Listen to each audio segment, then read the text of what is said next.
Hello guys, welcome back to my channel education by Satya. पढ़ेंगे सौर मंडल के बारे में। क्या है सौर मंडल? सौर मंडल के अंतर्गत क्या क्या चीजें आती हैं? ग्रह क्या होते हैं? उपग्रह क्या होते हैं? सूर्य क्या है? किन चीजों से बना हुआ है? सूर्य से प्रकाश क्यों आता है? तो आज हम इन सभी चीजों के बारे में देखेंगे और बहुत ही अच्छे से बेहतरीन तरीके से इस चीज को समझेंगे। तो फ्रेंड्स, अगर आपने अभी तक चैनल को सब्सक्राइब नहीं किया है तो प्लीज चैनल को सब्सक्राइब करें, वीडियो को लाइक करें। सब्सक्राइब करने के बाद फ्रेंड्स बेल आइकन के बटन को दबाना ना भूलें, ताकि जो भी वीडियो यहां पर बने उसका नोटिफिकेशन आपको आसानी से मिल जाए। तो हम देखेंगे सौर मंडल के बारे में। सौर मंडल है क्या? सौर मंडल में हम किन चीजों के बारे में पढ़ेंगे। तो सबसे पहले दोस्तों, सौर मंडल में हमको जो सबसे हमारा मुख्य पार्ट है वो है सूर्य। तो सूर्य के बारे में दोस्तों जो वैज्ञानिक मेथड है या वैज्ञानिक तरीका आपसे बताता है वो सूर्य के बारे में बताता है कि सूर्य एक पिंड है और यह पूरे यूनिवर्स के यानी पूरी ब्रह्मांड के ऊर्जा का सबसे बड़ा स्रोत है। पूरे ब्रह्मांड में जो ऊर्जा है उस ऊर्जा का जो सबसे बड़ा स्रोत है वो है सूर्य। तो सूर्य ऊर्जा का स्रोत है, ये तो हमने देखा साइंटिफिक रीजन से या वैज्ञानिक तरीके से जो बताया गया। इसके अलावा दोस्तों दैनिक जीवन में या हमारे हिंदू धर्म में, भारत देश में सूर्य को देवता माना जाता है, भगवान माना जाता है और इनकी आराधना की जाती है, पूजा की जाती है। हमने वेदों में भी देखा, पुराणों, गीता, भगवत गीता, इन सभी चीजों में सूर्य देवता के बारे में वर्णन मिलता है, जिससे हमें ये पता चलता है कि जो हमारा धार्मिक जीवन है उस जीवन में सूर्य देवता हमारे लिए बहुत ही ज्यादा महत्वपूर्ण देवता है, क्योंकि बिना सूर्य के जीवन असंभव है। तो इस चीज को दोस्तों और भी हम समझ सकते हैं। जैसे हमें पता है कि जब आज के बहुत समय पहले जब पृथ्वी का विकास हुआ था, जब पृथ्वी का निर्माण हुआ था, उस समय जब सूर्य का निर्माण नहीं हुआ था, सूर्य नहीं बना था, तो सूर्य ना होने की वजह से बार बार पृथ्वी पर बर्फ जम जाता था। जो भी पृथ्वी का निर्माण हुआ था उस पर बार बार बर्फ जम जाता था, बार बार। और जैसे ही ज्वालामुखी को उद्गार होता था, जैसे ही विस्फोट होता था ज्वालामुखी का, लावा फूटता था, तो तुरंत यहां से हीट की वजह से, गर्मी की वजह से बर्फ पिघल जाती थी। लेकिन जैसे ही ज्वालामुखी निकलना बंद होता था, ज्वाला उद्गार जो होता था, जो भी ज्वालामुखी उद्गार होता था, जैसे ही ये बंद होता था तुरंत पुनः फिर से पृथ्वी के ऊपर बर्फ जम जाता था। तो इसी प्रक्रिया में दोस्तों निर्माण हुआ सूर्य का। और सूर्य वर्तमान समय में वैज्ञानिक दृष्टिकोण से भी और धार्मिक दृष्टिकोण से भी सूर्य पूरे यूनिवर्स में ऊर्जा का सबसे बड़ा स्रोत है।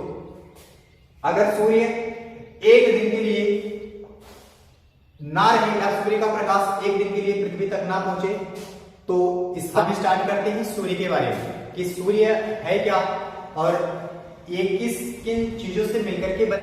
सौर मंडल क्या है? तो सौर मंडल का मतलब सौर मंडल, सौर मंडल, सौर यहां से हम लेंगे सूर्य, और सूर्य के चारों तरफ का मंडल क्या कहलाता है? सौर मंडल कहलाता है। अब इस सौर मंडल में इन सूर्य के चारों तरफ जो कुछ भी होगा वो सब कुछ आएगा। सूर्य के चारों तरफ जितने भी पिंड होंगे वे सभी पिंड किस मंडल में आएंगे? सौर मंडल में आएंगे।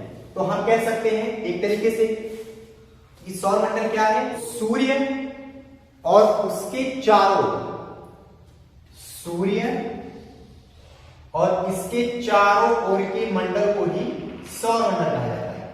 और इनके चारों का जो मंडल है, इस मंडल में बहुत सारी पिंड है। उन पिंडों में ग्रह आते हैं, उपग्रह आते हैं, उल्का पिंड आते हैं, क्षुद्र ग्रह आते हैं। तो इस तरीके से सूर्य की चारों ओर अनेक प्रकार के पिंड हैं, अनेक प्रकार के पिंड हैं। और इन्हीं सूर्य के चारों तरफ के पिंडों यानी सूर्य के चारों तरफ के मंडल को ही सौर मंडल कहा जाता है, सौर मंडल कहा जाता है। इसमें ढेर सारे ग्रह, उपग्रह, क्षुद्र ग्रह, बौने ग्रह, ये सभी कुछ आते हैं।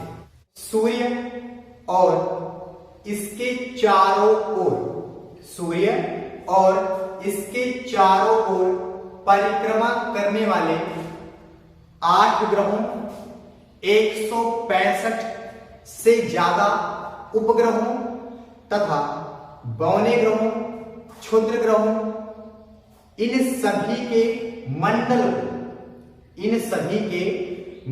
को सौर मंडल कहा जाता है। तो यहां से अगर हमसे पूछा गया कि सौर मंडल क्या है, तो सूर्य तथा सूर्य के चारों ओर चक्कर लगाने वाले आकाशीय पिंडों जैसे 8 ग्रह, 165 से ज्यादा उपग्रह, 52 ग्रह, क्षुद्र ग्रह, उल्का पिंड, इन सभी के मंडल को सौर मंडल कहा जाता है। इसके अलावा भी लाखों आकाशीय पिंड सूर्य के चारों तरफ चक्कर लगाते हैं। अब ये सूर्य के चारों तरफ चक्कर क्यों लगाते हैं, तो सूर्य के चारों तरफ चक्कर लगाने का कारण है सूर्य का गुरुत्वाकर्षण। सूर्य के गुरुत्वाकर्षण बल के कारण इसके चारों ओर सभी आकाशीय पिंड चक्कर लगाते हैं। तो सूर्य का गुरुत्वाकर्षण बल है, ये सौर मंडल का सबसे प्रमुख आकर्षण बल है। सूर्य का गुरुत्वाकर्षण बल ही सौर मंडल का सबसे बड़ा आकर्षण बल है। हम आगे देखेंगे कि सौर मंडल का लगभग 99% भाग, सौर मंडल का 99% द्रव्यमान सूर्य में ही निहित है। यानी सूर्य में ही पूरे सौर मंडल का लगभग 99% भाग स्थित है। कि सौर मंडल का लगभग 99% द्रव्यमान सूर्य में निहित है। सौर मंडल का लगभग 99% द्रव्यमान सूर्य में ही निहित है। तो सूर्य दोस्तों ये दुग्ध मेखला आकाश गंगा में निहित एक तारा है।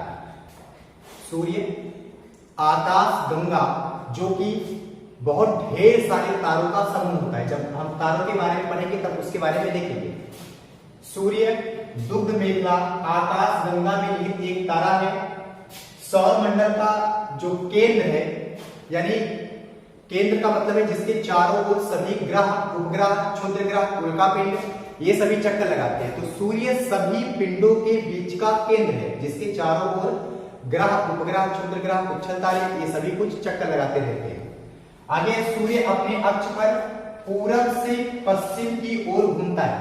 कॉम्पिटिटिव एग्जामों में ये प्रश्न बार बार पूछा जाता है कि सूर्य अपनी धुरी पर किस दिशा से किस दिशा की ओर घूमता है। तो सूर्य हमेशा पूरब से पश्चिम की ओर अपने ही अक्ष पर घूमता है। और इसी तरीके से ये 25 करोड़ वर्ष में सूर्य आकाश गंगा का एक चक्कर पूरा कर लेता है, जिसे ब्रह्मांड वर्ष के नाम से जाना जाता है। दुनिया का आकाश गंगा में निहित एक तारा है। सौर मंडल का केंद्र सूर्य है। सूर्य अपने अक्ष पर पूरब से पश्चिम की ओर घूमता है। 25 करोड़ वर्ष में सूर्य दुग्ध मेखला का एक चक्कर लगाता है, जिसे ब्रह्मांड वर्ष के नाम से जाना जाता है। इस सूर्य किस अवस्था में पाया जाता है, तो इसकी संरचना जो होती है ये गैसीय व प्लाज्मा अवस्था में पाया जाता है। सूर्य गैसीय यानी गैस और प्लाज्मा का मतलब होता है कि ना ही ये ठोस हो, ना ही ये द्रव हो और ना ही ये गैस हो। प्लाज्मा का मतलब कि एक ऐसा पदार्थ जो ना ही ठोस हो, ना ही द्रव हो, ना ही गैस हो। जैसे गूथा हुआ आटा, तो गूथा हुआ आटा प्लाज्मा की एक अवस्था है जिसको हम दबाते हैं तो दाब लगता है, ना ही ठोस होता है, ना ही द्रव की भांति होता है और ना ही गैस की भांति होता है।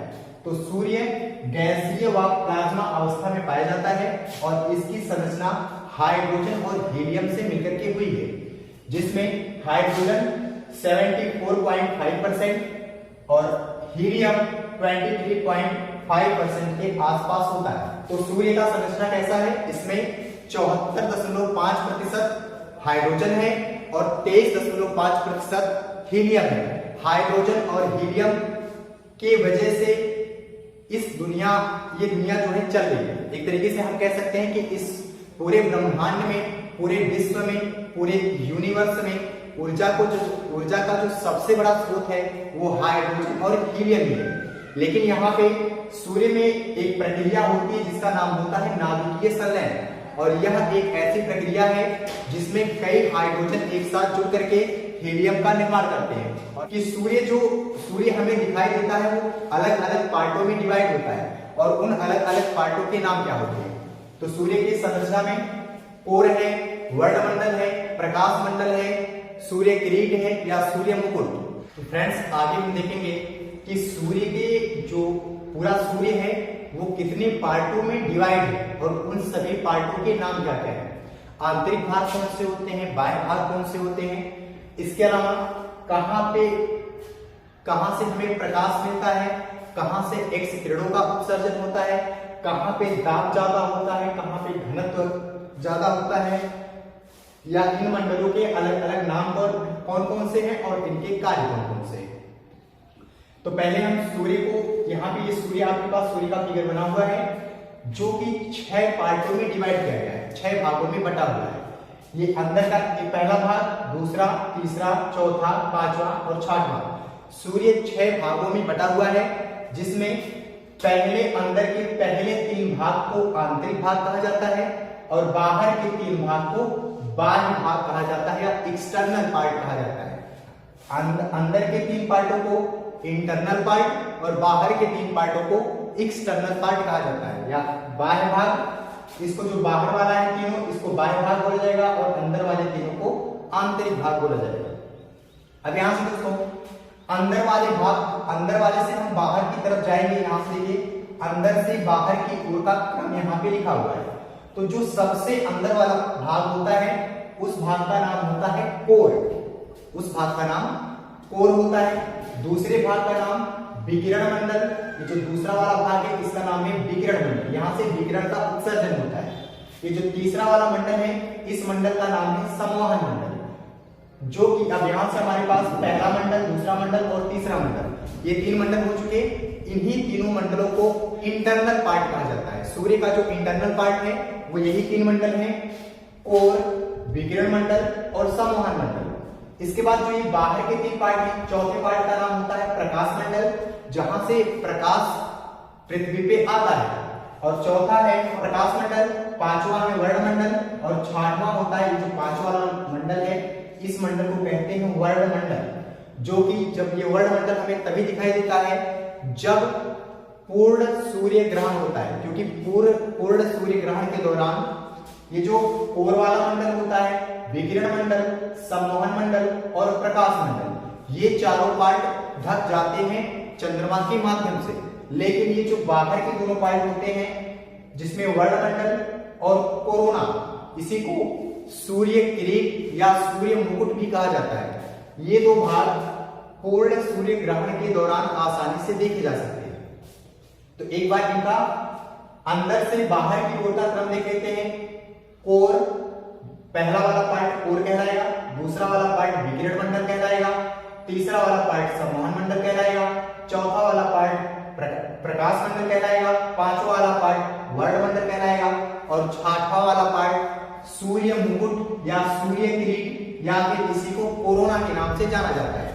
तो ये है सूर्य के अलग अलग पार्ट। अब हम देखेंगे कि इन पार्टों के कार्य कौन कौन से होते हैं। सबसे पहले नंबर पर आएगा कोर, जो एकदम से आंतरिक मंडल है। तो पहला मंडल हमारे पास है कोर।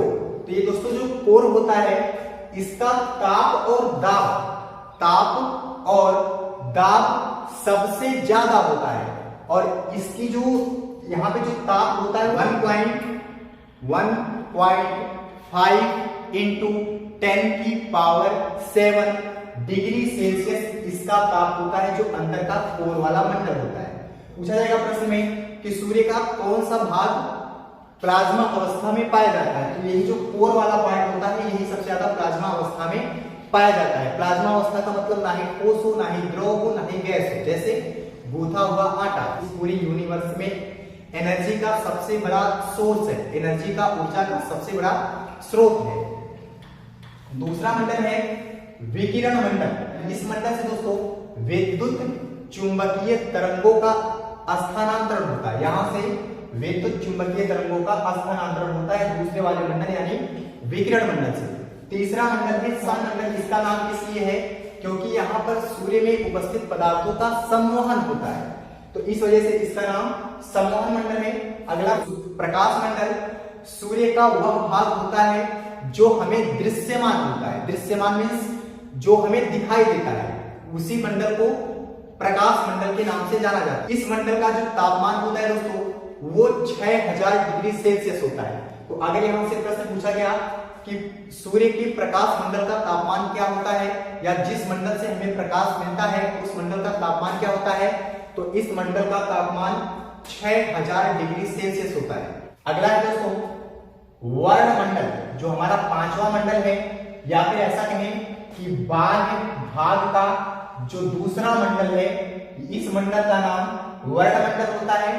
और वर्णमंडल की सबसे बड़ी खासियत कि यह लाल कलर का होता है, लाल रंग का होता है।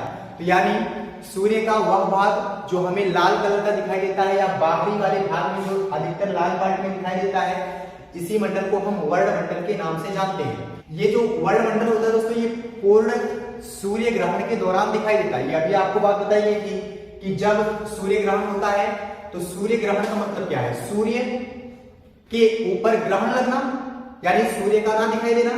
और सूर्य कब नहीं दिखाई देगा, सूर्य तब नहीं दिखाई देगा जब चंद्रमा इसको ढक लेगा। यानी जब सूर्य, हम पृथ्वी पे हैं, पृथ्वी से सूर्य कब नहीं दिखाई देगा, जब पृथ्वी और सूर्य के बीच में कोई तीसरा पार्ट आ जाएगा। तो सूर्य और पृथ्वी के बीच में जब चंद्रमा आ जाता है तो ऐसे कंडीशन में सूर्य का जो आंतरिक 4 भाग होता है, जिसमें कोर, विकिरण मंडल, सम्मोहन मंडल और प्रकाश मंडल आते हैं, ये पार्ट हमें दिखाई नहीं देते। और ना दिखाई देने की वजह से इसके बाद वाले जो पार्ट होते हैं, यानी वर्णमंडल और सूर्य किरीट या सूर्य मुकुट या फिर कोरोना, तो ये 2 पार्ट हमको दिखाई देने लगते हैं। इन दोनों पार्टों में से जो रेड वाला पार्ट होता है, इस वाले पार्ट का नाम वर्णमंडल होता है। और इसका आकार दोस्तों चंद्राकार होता है। चंद्राकार मीन्स जैसे एक अंगूठे में डायमंड का अंगूठी होता है, वो चंद्राकार आकार में होता है। तो ये जो वर्णमंडल होता है, इसका आकार चंद्राकार होता है। लास्ट में आता है कोरोना या सूर्य मुकुट या सूर्य किरीट।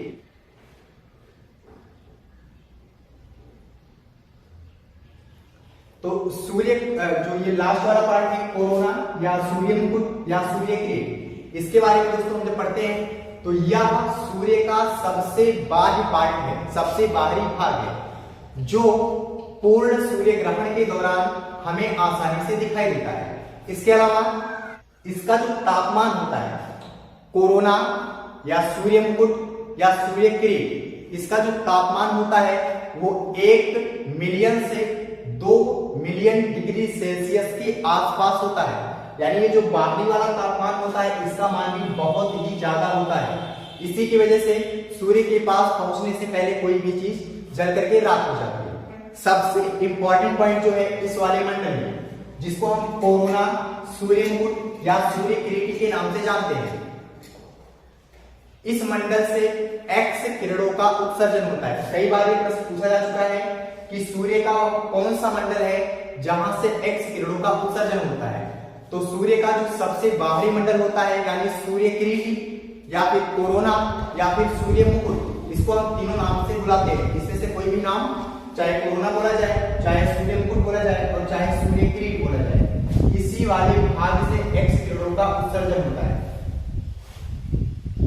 ऐसे ही वीडियो पाने के लिए चैनल को सब्सक्राइब करें, वीडियो को लाइक करें और बेल आइकन का बटन दबाना ना भूलें, ताकि जो भी वीडियो अपलोड किया जाए उसका नोटिफिकेशन आपके पास तुरंत पहुंच जाए। इसके अलावा फ्रेंड्स, आपके चैनल पर फिजिक्स, केमिस्ट्री, बायोलॉजी और इसके साथ साथ मैथ, रीजनिंग, जीके, जीएस के सभी पार्ट्स के वीडियो प्रोवाइड करवाए जाते हैं, जिसका आप प्लेलिस्ट में जाकर के जिन वीडियोज को देख सकते हो। Thank you so much.